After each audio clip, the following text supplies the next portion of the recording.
I'm Ian Livingstone, and I'm delighted to be here to talk to you about, I guess, a lot about my passion for games, my life in games, and why I was lucky enough to be able to turn my hobby of playing games into a career, a long career. And so I'm going to talk about the early days of Games Workshop, how Fighting Fantasy Game Boys came about, a little bit about my life in video games, and last but not least, my top 10 games for this week. Not always, you do change over time, change your mind, change your opinion. So, before any of you were born probably, I was fortunate to be living in London with two old school friends, Steve Jackson and John Peake. And we were pretty penniless, I guess, at the time, had pretty boring jobs, and thought, wouldn't it be great if we could turn our love of board games into some sort of business of some sort. So it all really began in 1975, and here we go. So now you can see how handsome we are. On this side it's me, and in the middle John Peake, and on the far side is Steve Jackson, and we were living in this pretty grotty flat in Shepherd's Bush in London, and we started off making traditional games. John was a craftsman, and he was very good at making Wari boards and Go boards and backgammon boards, and I used to sell them to what few game shops there were, and Steve used to do all the admin. But we weren't happy doing this. This is what everybody else did, and we wanted to just try and do something different about what we loved, which was Avalon Hill games, SPI games, tabletop battle games. So we decided to reach out to the games community that was pretty embryonic at that time, and we published this full-colour glossy magazine called Owl and Weasel. And we sent it out to everybody we knew in games, and it wasn't very much. It was just a 4-page instant print magazine, but a recipient, although we hadn't sent it to him directly, of Owl and Weasel was this young man, Gary Gygax, who lived in Lake Geneva, Wisconsin. And he wrote to us and said, love your magazine, here's this new game we've just put out. And he sent it to us, and it didn't look much. Pretty average drawing, but when you open up the box, of course, your imagination was immediately empowered. It was a game, I think, that transformed the games industry, and there's never been a game like it before, and I don't think there'll ever be a game like it ever again, in that it was a milestone in gaming history. Here's a game, I'm sure you're all aware, a role-playing game where you take on the roles of heroes and wizards and fighters and clerics, and you got these fantastical journeys of the mind, trying to defeat the monsters and creatures set upon you by the dungeon master. So we played it and became immediately obsessed. Steve and I particularly, John not so. In fact, John didn't like role-playing games at all. He preferred the traditional games that we were doing. So he left not long after we started importing Dungeons and Dragons. And the way we started is Steve and I kind of counted up our total assets, which were about £50. And so we ordered 6 copies of D&D, and on the back of that incredible order, we got an exclusive distribution agreement for the whole of Europe for 3 years. Because what we didn't know is that Gary Gygax was also role-playing, being a businessman, operating in a flat in Lake Geneva, and he was very delighted that he got himself a British distributor handling the whole of Europe. So we didn't, of course, have a shop, so we had a catalogue.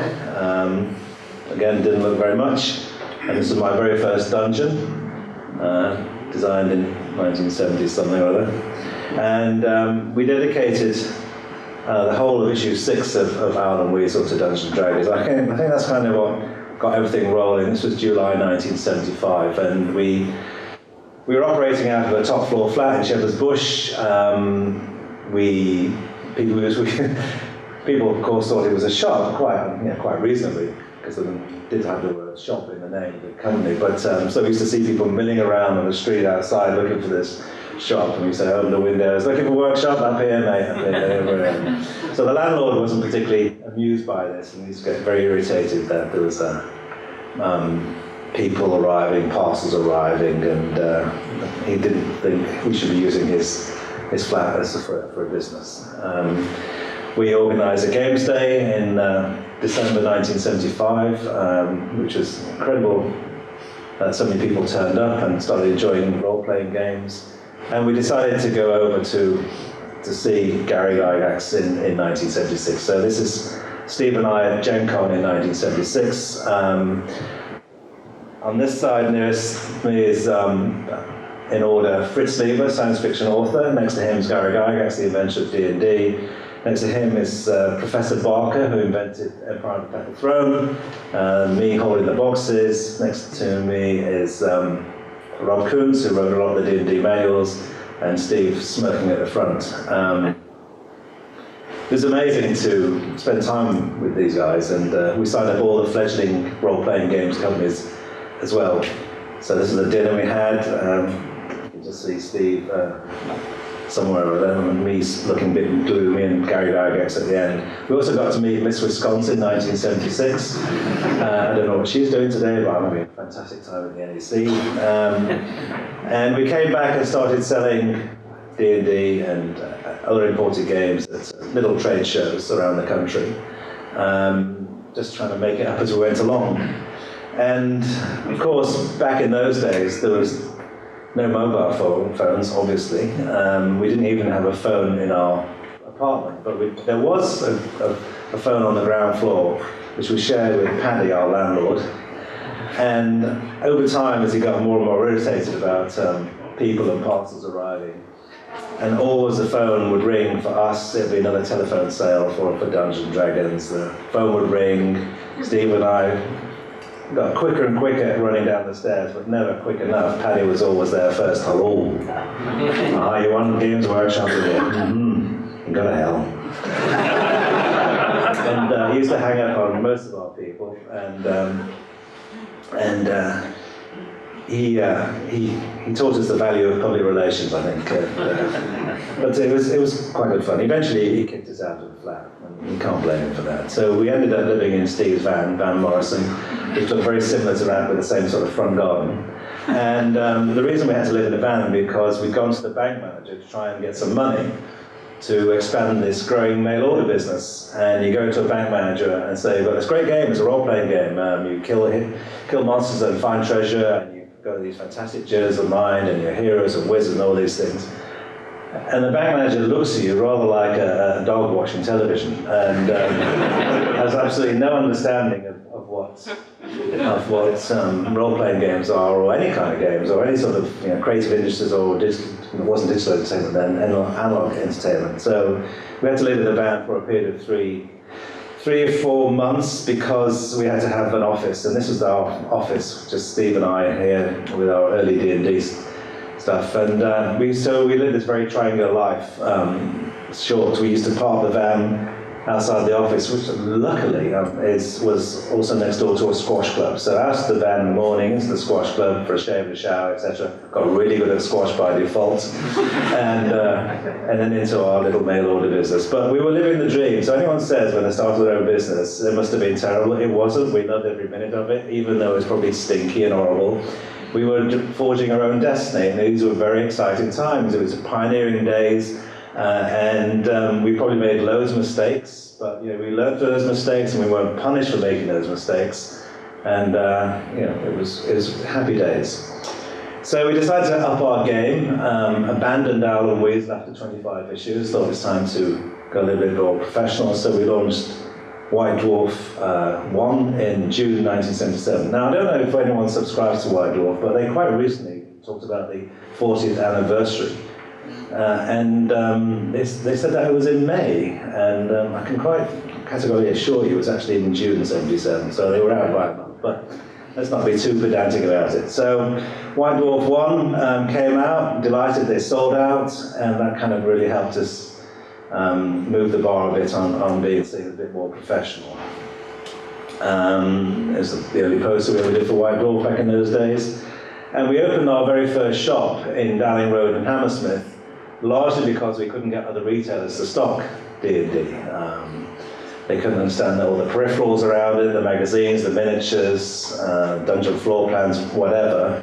It seemed too much of a hassle. They wanted a self-contained box game to be able to sell. So one of the main reasons is that we obliged to open them because we couldn't get other people to stock it. Now, this was opening day, April 1978. I've been trying for the last few years trying to find people who are actually in that queue. If you were, please let me know, because we want to do a sort of Abbey Road reunion photo at some point. It might be a little bit challenging, because if you go there today, it's not a Bosnia-Herzegovina Community Advice Centre. But I'm sure with Photoshop we can handle that. But those again were really great days, and this is the opening day of Workshop retail store in April '78. Our first happy customers. Steve and I are trying to look serious about looking at blank shelves or looking blankly at shelves, and we were importing miniatures at the time. Before we started Citadel Miniatures, we were importing Ralph Arthur miniatures and others from the United States, but clearly that was a very expensive thing to do. And then this is me putting White Dwarf together, everything done manually on a light box and letter set. As you can see from the calendar, it's 1978. Talk about that. And here's our admin with our pet computer. Again, just the four of us at that point. And then this is an outside Dally Road shop with Steve at the near end. Then Albie Fiore sadly passed away a few years ago, who did a lot of the production work and are the first employees. This is me in my White Wolf t-shirt that I can, funnily enough, no longer even get into. And Brian Ansell. Now, Brian Ansell was a fantastic addition to Workshop. He was running his own miniatures company up in Newark, and he came to us and said, you need to make your own miniatures, stop importing them, and I can be that guy who can do that for you. And so he was an incredible guy, and he went on to do a lot of things that I will talk about in a minute, but at that time we decided to start to do miniatures, and as you can see back in the day, it was quite a gruesome business with these vulcanized rubber molds, under heat and pressure into the vulcanized rubber, and centrifuge spin of all the hot metal going into these molds. You'd create these master figures, which would be obviously the miniatures. But it was very labour intensive before they went into plastic miniatures. So these are some of the first Citadel miniatures that were ever made.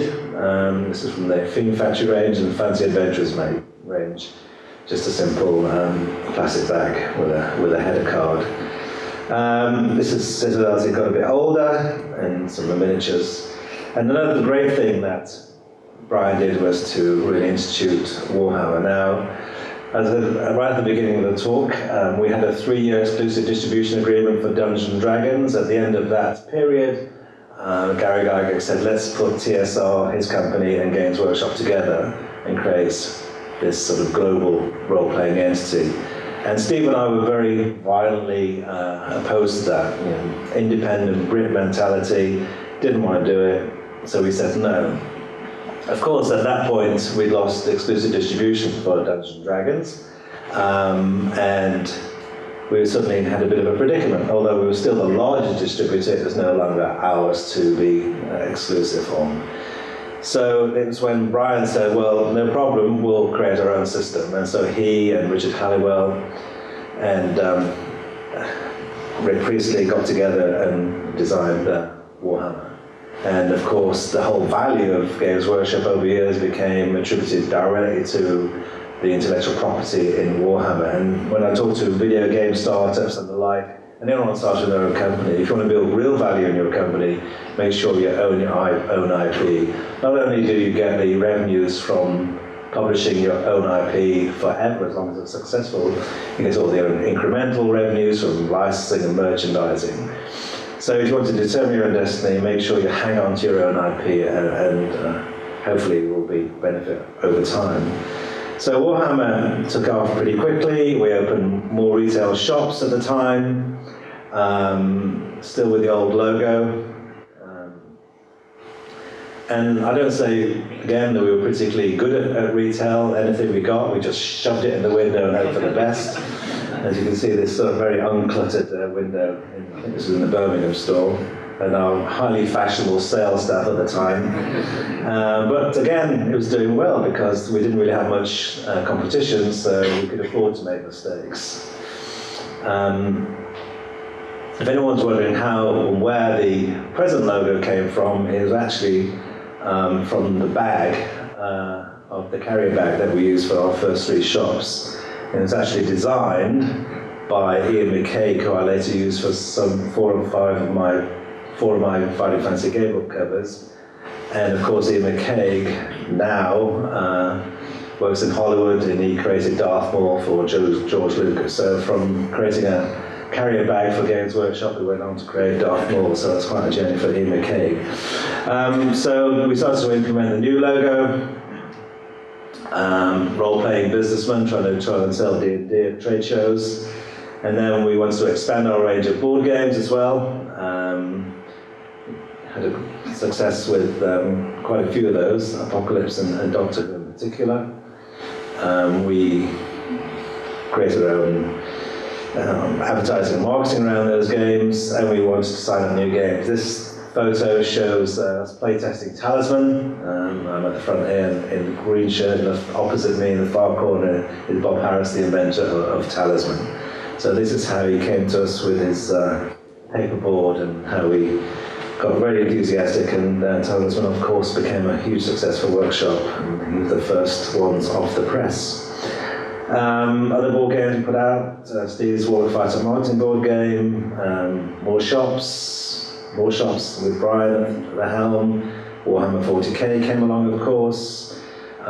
Workshop eventually went public after a management buyout. Steve and I left in 1991, and of course now fully listed company, over 300 stores, huge circulation for White Dwarf, doing very well, thank you very much. And the focus more, of course, these days is on Warhammer branding throughout. So Games Workshop is just kind of the listed company name, but the whole focus of the content and the whole branding imagery is around Warhammer.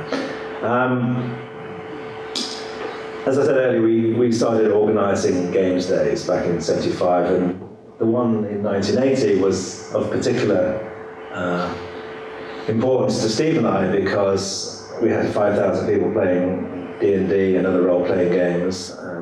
That's Don Turnbull, and we presenting a prize to him, because Don took over TSR Hobbies UK. He was our trade stand at that Games Day. But as far as Steve and I was concerned, it was memorable because one of the stands at Games Day was Penguin Books, and they were launching a book about power politics, the kind of game element, and the editor, Geraldine Cook, was fascinated, perhaps bemused by the enthusiasm by which people were playing role-playing games. And she said to Steve and I, would we consider writing a book about the role-playing hobby? And we said, well, we could try and do that, but it might be more interesting if we allow people to experience a role-playing game if they've never done so before. And whilst D&D and the like take a huge amount of effort on the part of the dungeon master to design and create a labyrinth of rooms and passageways and populate them with monsters and treasure, and then you have to get players around to commit to several hours of gameplay. If you want to do it in book format, we can replace the dungeon master with the book. And I guess that's how Warlock Fighter Atlanta came about. In its embryonic stage, it was called the Magic Quest, and Steve and I were kind of arguing, or discussing rather, how the rules should be and how accessible the book should be, to be an interactive experience of branching narrative with a game system that's not too complicated but not too boring. Let's try and get that zen flow through the experience, so people had lots of choice but weren't bogged down in the detail of combat. So we submitted the Warlock manuscript, and it took Penguin the best part of a year to decide whether they want to do it. Should it be a Penguin book? Should it be a Puffin book? What should they actually do with it? And the MD at the time, when was told about this interactive book, laughed and kind of buried his head in laughing at the preposterous idea of an interactive book. How could that possibly work? But to Geraldine's great credit, she persisted, and the Warhammer Top Mountain came out in August 1982.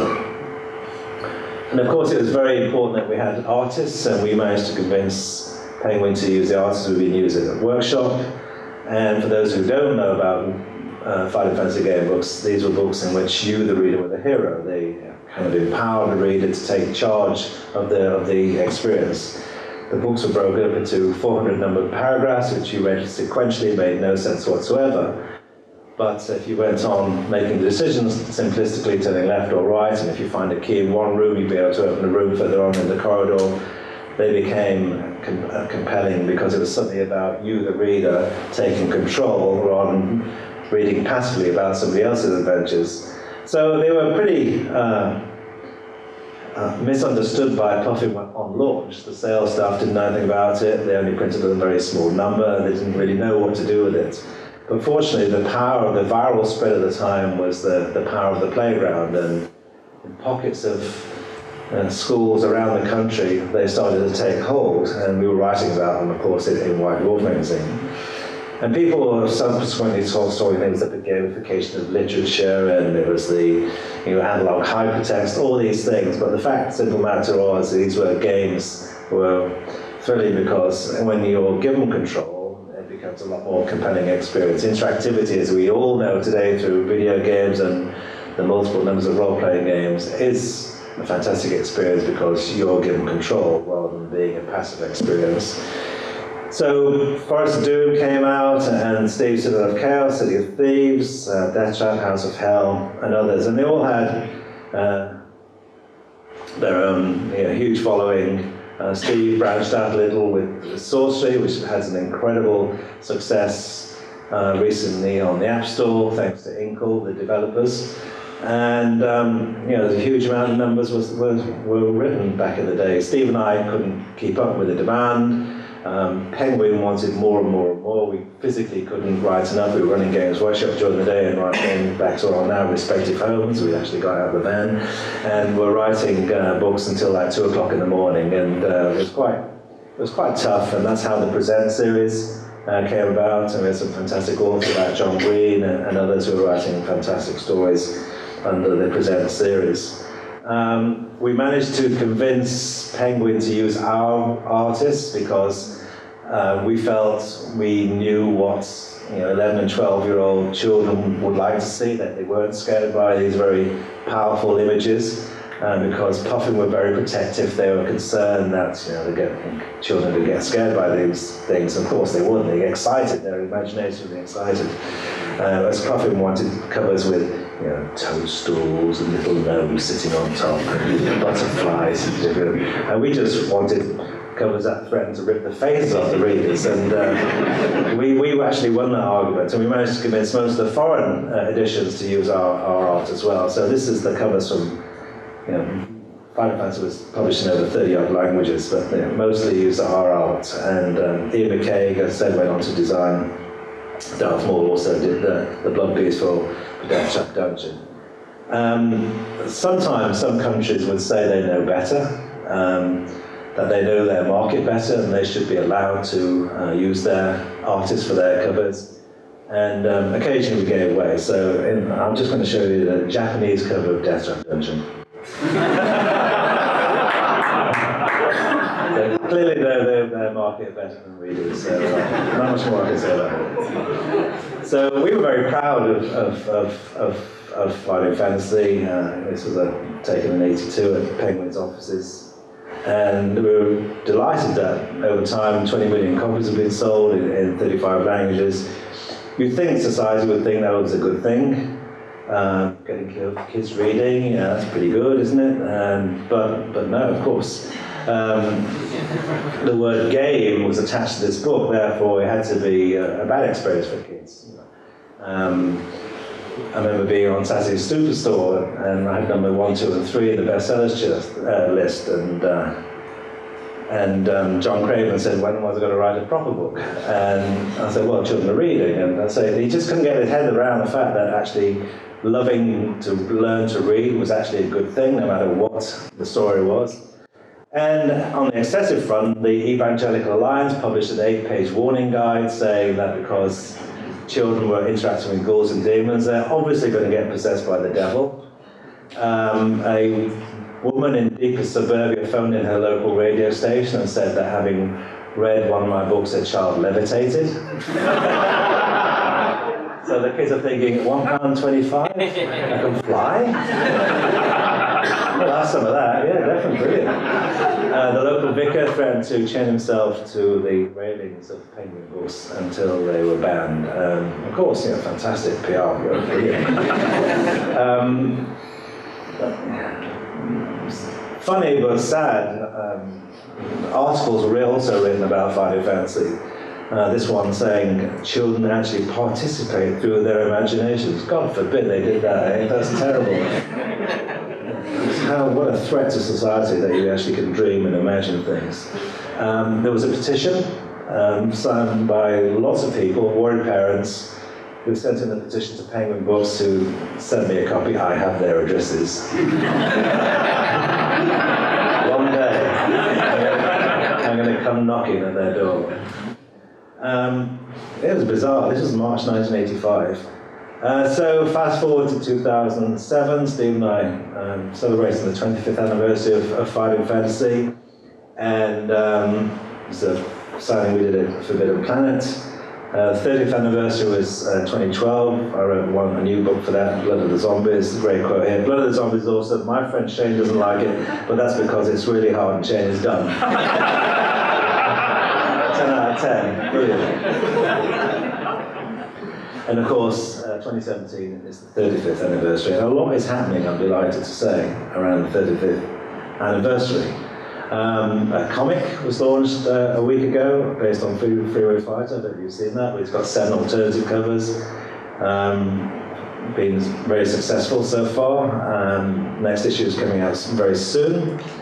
But the important news, and we're here for a World exclusive, by the way, is that Scholastic have picked up the worldwide rights for relaunch of Fighting Fantasy. Now, this is good in many ways, because those people who read Fighting Fantasy in the 1980s have now got children of their own, and they're passing the baton to the new generation. Now, normally, when children are told by their parents, you should read this, they reject it out of hand, because if their parents like it, it must be terrible.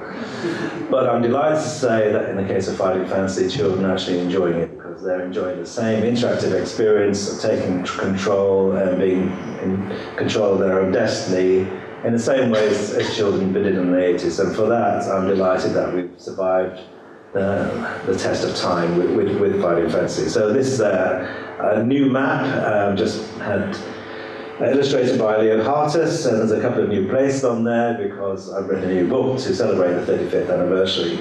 And the scoop that you're going to get in the room is I'm going to show the covers for the Scholastic covers for the first time ever. Now there are different. So back in the 80s, the Penguin Books had a very detailed covers, thanks to our workshop artists, the brilliant work of Ian McKay. And then during the Icon years, they used some great artists too.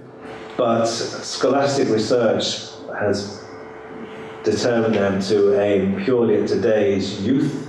Whilst not ignoring the fans that still exist today of Fighting Fantasy, they've targeted the books clearly at a younger audience, and they've created a flat, cel-shaded colour scheme, which is very vivid, and they're very powerful covers. It took me a while to adapt to these new covers, but I think you'll agree with me that they are quite spectacular, and they're really going to kind of jump off the shelves, and they are going to be distributed in Smiths and Waterstones, so hopefully we've gone full circle and we're going to see a decent distribution of them. So, without further ado,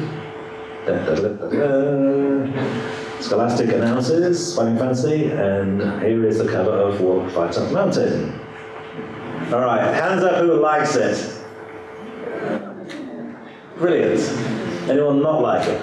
It's okay, I'm too old to care if you don't. Is that my son? No, I think it's fantastic. And what you can't see in here is that the spine is going to be gold, as is the lettering and the Final Fantasy logo. So what you see is dark orange is actually going to be gold foil. So this is not finished yet, of course, but this is roughly what they're going to look like. And so here we've got City of Thieves, so Zambon Bone in his new guise. So I think they're very powerful colours, and I'm really very, very pleased with how they've come out. And here's Forest of Doom. So this is going to be launched in August. It's very exciting times. Not going to take a minute. And this is a quick view of the kind of style that will be appearing in the internal art. More of a painted rather than a line drawing style. So very, very powerful imagery. So we're very excited about that. Hopefully we're going to be launching a set of miniatures at some point, resin miniatures. Just trying to get that organised. All the masters are now created. There's 21 of them. From the Brain Slayer, the Blood Beast, they're going to be quite expensive. It costs an awful lot of money to get to this point, but these are beautifully detailed resin miniatures. So very excited about that. So you can see all the classic Final Fantasy figures in wonderful 3D. Final Fantasy Fest 2. John Green, is he in the room? There he is. He'll be trying to sell you tickets. And it's going to be, I know how many people went to the Final Fantasy Fest #1 in 2014, it was brilliant, and so we're going to have a day celebrated. So we've got lots of great things happening, and John will be able to tell you more at the end, I'm sure, should you be interested. But you can always go to the website and find out what's happening there. There's a Warlock of Iron Mountain from Tin Man, I don't know if you've seen that. It's available on Steam. They've done a great job, as they had done with all the apps they've released over time.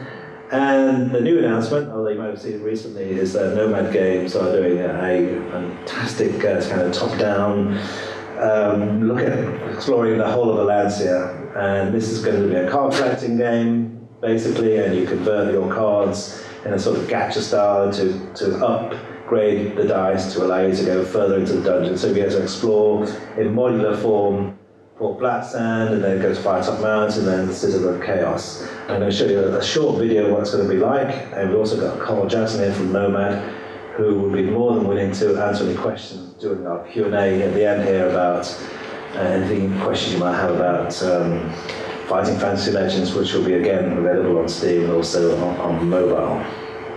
So will this work, Carl? Will it work, Carl? If it's not his fault, by the way, it's my fault.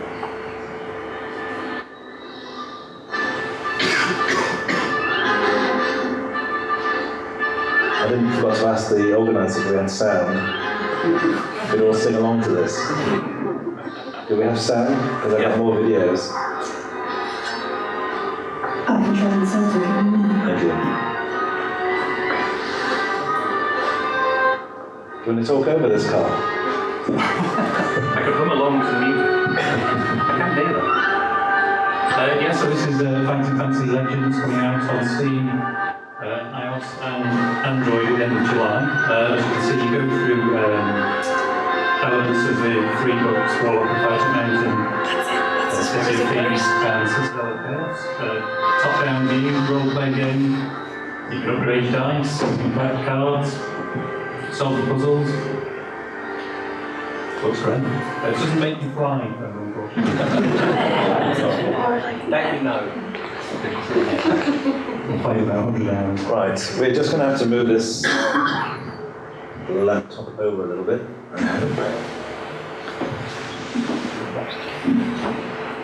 So we can finally get to the sound bit. Where is that? Is this hell coming our way? I think the sound port is over here.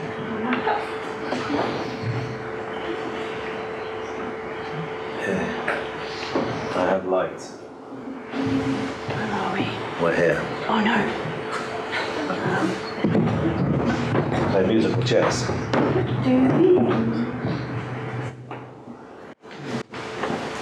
Oh, so close. So near, yes, so far. Oh gosh. If this all goes quiet now. I'll carry on talking a little bit about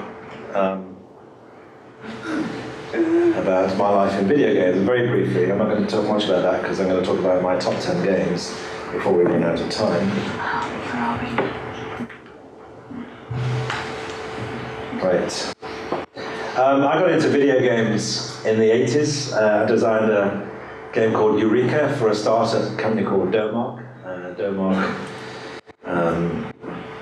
launched Eureka with a £25,000 prize attached to it. They came to me to design it because Death Stranding was riding high in the bestsellers list, and I eventually invested in Domark and joined Domark after selling out a workshop, and Domark metamorphosed into IDOS. I took the executive chairman role of IDOS, and of course with IDOS we launched Tomb Raider. And of course, Tomb Raider was a hugely successful franchise. Again, it plays what I think is important is that you own your own IP, and IDOS was obviously very successful by owning the intellectual property rights in Lara Croft Tomb Raider. It was actually created by a guy called Toby Gard, who'd been working in our core design studio, and Toby had been tasked to replace a character called Rick Dangerous in a game that was already produced by Core Design.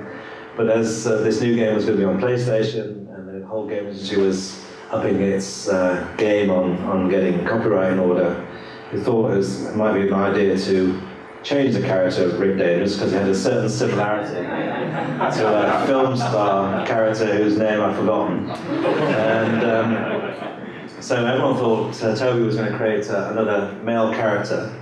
But he'd seen the kind of rise of girl power, Nina Cherry, Tank Girl was very big back in the 90s. And he came up with a sketch who he called Lara Cruz. Now, no one thought Cruz was a particularly English-sounding name, so someone went through a phone book and came up with the name Lara Croft. And again, can't stress the importance of owning IP. Here was what started off as a simple sketch ended up being a billion-dollar franchise. So it's really important to think about keeping ownership of the content that you create. So often it's the case, people trade away for project finance or whatever, and suddenly it's not theirs anymore, and that's often quite sad. So Tomb Raider was launched in 1996, became a pop culture phenomenon, gracing the covers of lifestyle magazines as well as games magazines. This was the 90s, and we used a lot of models to promote video games back in the day. We used 3 Lara Crofts on launch. Don't know why we had 3, it should only be 1, but there we are. And the middle one, the middle lady here, became quite famous in her own right. You know who it is? That was actually Jordan. When she was the young Katie Price, she was actually Lara Croft for a weekend. Now, of course, she's Katie Price again. Isn't that nice? So here's some of our models we used back in the day. They all did phenomenal success for opening Old Blow with 3 Lara Crofts. Old Blow with lots of Lara Crofts at the reunion party. Every time we had a new Lara Croft, it got incredible amounts of publicity. And because people wanted to see the real character as well as the virtual character. And there's lots of anecdotal stories around Lara. David James let in 4 terrible goals when he was England and Liverpool goalkeeper, and the whole of that page was devoted to him letting in these sloppy goals. And he said, "Sorry, I was playing Tomb Raider the whole night before." And Prodigy were a year late in handing in their album, and said they'd spent the whole year playing Tomb Raider.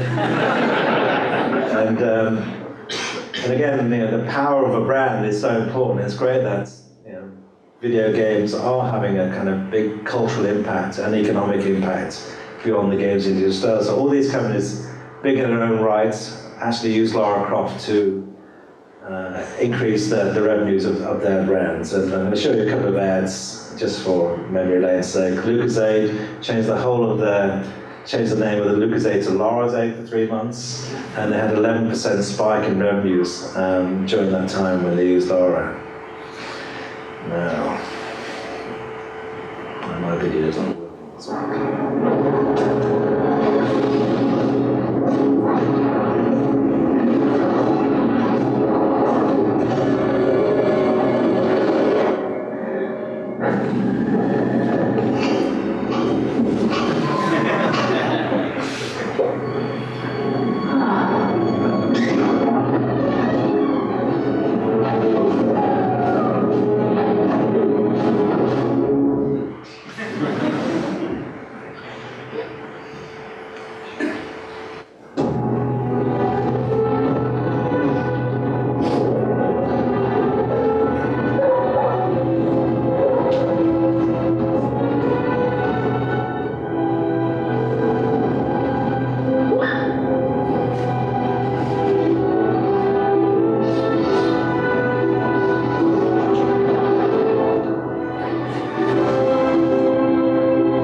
Let's have a couple more.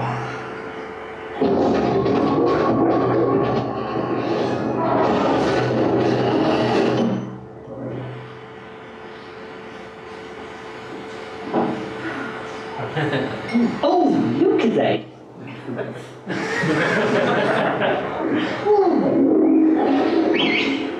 Spartacus, Maurice.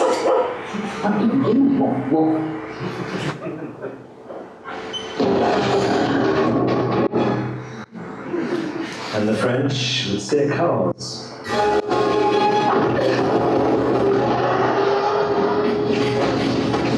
Sélection. Cordoba Mario.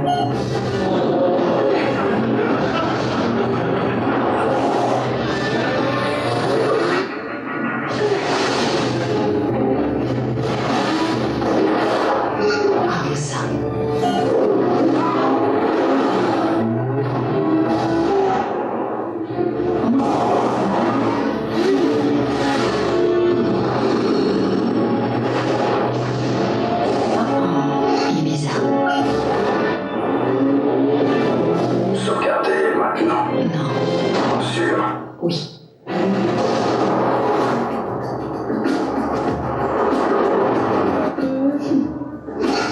À l'ombre. Montez, montez. J'ai peur toute seule. C'est hâte, vous êtes loin d'avoir tout vu. And last but not least, Visa in parts of Asia wanted Lara.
And of course, you didn't go unnoticed by Hollywood. No, Hollywood traditionally used their own characters, looked to literature, comics, and now they're looking more and more towards video games franchises for their content, as they still saw how powerful games were and how they resonated with today's audiences.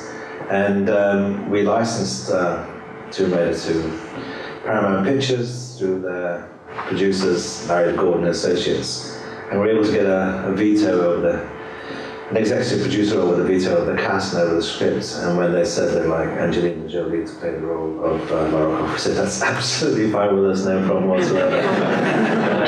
We got to meet her a couple of times at the set at Pinewood. I'm still recovering from that, by the way. And it was a very tough job. Anyway, that was my Lara Croft years. But my love of my life is still board games. I've got about 1,000 at home. And we play regularly still with Steve Jackson and Peter Molyneux and others. We have this little games group that's been going on for many, probably decades now. But so I'm going to talk a little bit about my top 10 games just to finish off this talk, and why they might not be the best games, but they're games that have had a big influence on me. Here's some of the games I've actually designed myself. And I'm delighted to say that Boomtown will be reappearing probably next year through Legend Express, although they probably haven't announced that, I've probably just blown it, but there we go. And I'd like to see the Judge Dredd board game come out again one day, but there we are. Those are my games, but what do I actually like? Number 10, drum roll, is Diplomacy. Not that it's the best game, again, but it's a game that we played an awful lot back in the day. and used to play by mail order. It's one of the reasons that I got into the hobby, playing diplomacy by mail, and not email, mail. And writing to other people and trying to get them to be part of your attack on another country was a long and turgid affair. But it was nevertheless enjoyable, and face-to-face games were amazing. People not speaking to each other for weeks when they get stabbed in the back. And the board game rating of 7.14, I think just deserved to be there. Diplomacy. Number 9, Crude. Quite a rare game, this. Published by St. Laurent Games. And apparently, when it later became known as MacMulti, they had accrued all the royalties in an escrow account, and I don't think they ever found Mr. Laurent, but so I don't know that because I think MacMulti people also went out of business. But nevertheless, it was a great game for just dealing in the oil markets and the ebb and flow of share prices over time due to various influences. And there's always great fun of rolling on this square grid. I mean, I like rolling dice, let's not be honest about this. Number 8, Acquire. Invented by Sid Saxon, who lived in the Bronx, had one of the most prolific games designers back in the day. I had the pleasure of meeting him many times. I used to go to his house in the Bronx. He had probably 15,000 games in his house. Every room was lined wall to wall, floor to ceiling in board games. He was burgled, he told me, like 5 times, so he never touched a single game. Sadly, no longer with us. He was a prolific games inventor, and this was just a very elegant game of building a hotel chain. If you've never played it, you really should. Great game. Number 8, 1829. Delighted to see Francis Tresham here at the show. I don't know if anyone else saw him today. Francis invented quite a few brilliant games, all forgotten about in many ways because they were eventually sold the company to Avalon Hill, who then sold on, and who then sold on, etc. But he was an incredible designer, still is, I'm sure. This is a fantastic game of building railroads, and was a great influence on many other games going forward. Bizarrely, Railroad Tycoon had some very similar aspects to the gameplay, with Sid Meier, obviously inspired by 1829. And Francis also invented Civilization, another classic game, which also fascinated Sid Meier because Civilization video game also came out subsequently. So Francis has been a huge influence on very successful video games, and not enough people know about his fantastic work. Number 7, Splendor. Who likes Splendor in this room? Yeah, great game. Not the most taxing, but one of the most enjoyable. We just like to play it as our group if we're not looking for anything particularly heavy. And it's just nice to watch the ebb and flow. You never quite have enough coins to bloody coal. Small World. Love the way these comes together. Great game, fun. I like games where there's loads of interaction between the players and you can stab people in the back, smiling, and argue with them. And this is one of those great games that can do that. Attacking each other, like the way the empires rise and then they decline again, and the way the different forces come together. Always exciting, always interesting. Ticket to Ride, Alan Moon, prolific games inventor, prolific sales of this particular game. Classic game, again not too taxing. When you get to our age of our game group, you have to look after your brain, you can't put too much strain on it. And I think this fits in perfectly. There's enough going on to keep you very much involved without having to wait 4 hours for your next turn or have to know, be a Philadelphia lawyer to understand the rules. And now, of course, we outsource that to Tom Bassel of Downtown most of the time, which is great. It's great to see Tom here helping us out, us aged folk in particular. Kalis, when we feel our brains are up to it, we play this. We like Kalis because of the agony of knowing what's the best move to do when there's so much choice when you're building your your roots and your markets up. Number 3, Seven Wonders. This is just a great game. Everyone knows that, so I don't need to bore you about that. So we're getting into number 2 and number 1.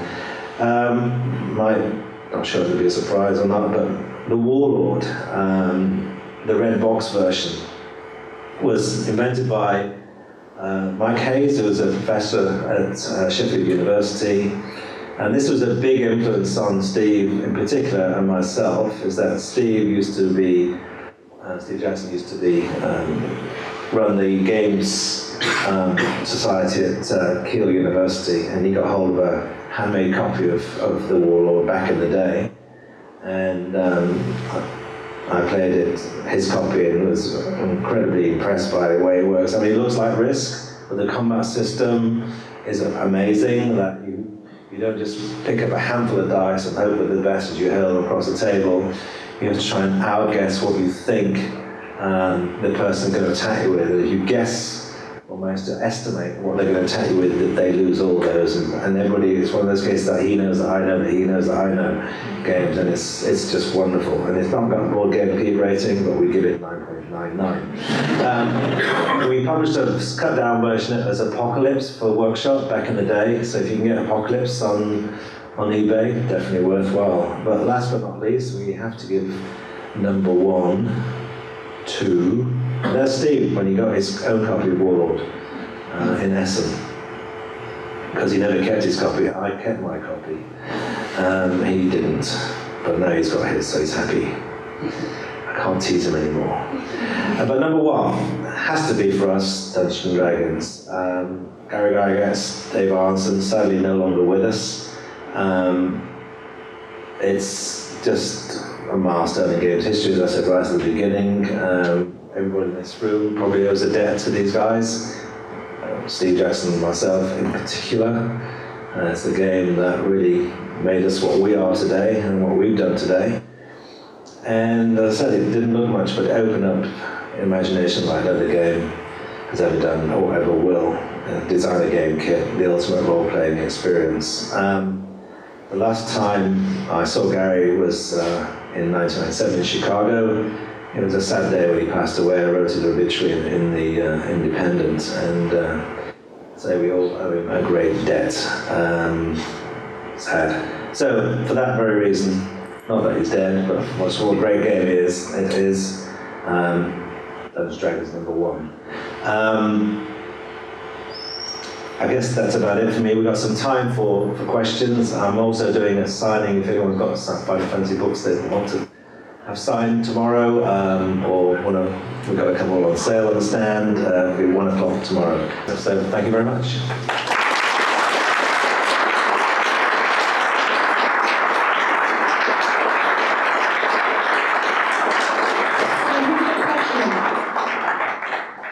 Oh, there we go. I don't care how embarrassing they are, I'm too old to care, honestly. I was wondering if you had any failures along the way. Oh, loads. I mean, we passed on lots of games we shouldn't have done, and we made mistakes a lot. But that's part of life, isn't it? People often give up when they make a mistake, and I think failure is just success work in progress. You just don't dwell on it, just move on and take your learnings and do it better next time. So never give up. If your first game is a failure, just learn what you did from that and make your next game. The best thing is to keep going forward, don't look back. Just keep going. There we go, again. That's all right, I don't need it. Why was the reason you sold Workshop? Was it you just got to a point where you felt you took it as far as you wanted to, or? It had been 17 years. We started Workshop in 75 and we sold it in 91. We'd handed over a lot of the control in the meantime, to Brian Ansell. He was the driving force of Workshop in our later years when we were there, largely because Steve and I were having to run Workshop during the day and going back and writing Final Fantasy game books. It was a huge strain. It really was tough. It was working literally around the clock, and that couldn't go on forever. And so when we finally appointed Brian as MD, it kind of made sense that it was time to buy out. And I could also see, video games on the horizon. We still had a huge amount of success going with Final Fantasy. Something had to give, so we thought it was good for everybody if we sold out a workshop. It's like the baby leaving home and you watch it grow up from the side as a proud parent, and they might not have taken the direction we would have done, but you can't say it's not been successful. Some people I know got upset that it only became Warhammer only, that everything else had been dropped. But there's an opportunity for other people to take up the stuff that workshop ignored. I think what they've done has been fantastic. I'm afraid this might be our last question. I read in the kind of the extra stuff for the Warhammer Fight on the PC game, that when you wrote Warhammer Fight on Mountain, it was designed around the choke point of the river crossing and obviously getting to the end of the game. Was that what you did in all of the books to stop the scope of kind of choosing the choices going off? What things did you put in place to stop the adventure kind of spiralling off in too many branches that was unwritable? What kind of things did you do to keep it on track even when you were making choices? Well, we were very old school the way we write them. We had a numbered sheet between 1 and 400, and you started off writing your own flowchart. So you had the story in your head and all the villains and the pinch points and the things you had to find. And then you started off, number 1 goes to 22, cross off 22, 76 on this side, cross off 76. And then as it starts to go to more than 3 branching narrative points, then you start to bring them back together again. And then you made sure that if you got 2 out of hand, a couple had to be, instant death. Sorry. Your adventure is over because I can't think of anything else. I have to kill you. I'm sorry. And I used to love drawing. Oh, this is going great. They're bound to go this way. They're bound to fall on these spines. Brilliant. That was the best thing for me, knowing that it lured people to their doom. Brilliant. Thank you so much. I think we've got one more here. One last question. Bonus. Yeah, it's regarding Talisman. When you first played that, you said you play tested it. What was your initial instincts? Did you realise it was going to be such a big game at the time? Well, instinctively, I thought it was a fantastic game. I really enjoyed every bit of it. I mean, it was very compelling, immersive, and loads of interaction. All the key things for me that were exciting. And we had no hesitation in signing it up. It was great. And then we did a pretty good production job, I think, as well, compared to what the paper original that you saw was. We added quite a lot of value to that. But Bob Harris was brilliant to get it going in the first place. All right, I'm afraid that's time for it. But if you want to, we're on F11 if you want any book signing tomorrow. Thank you very much again.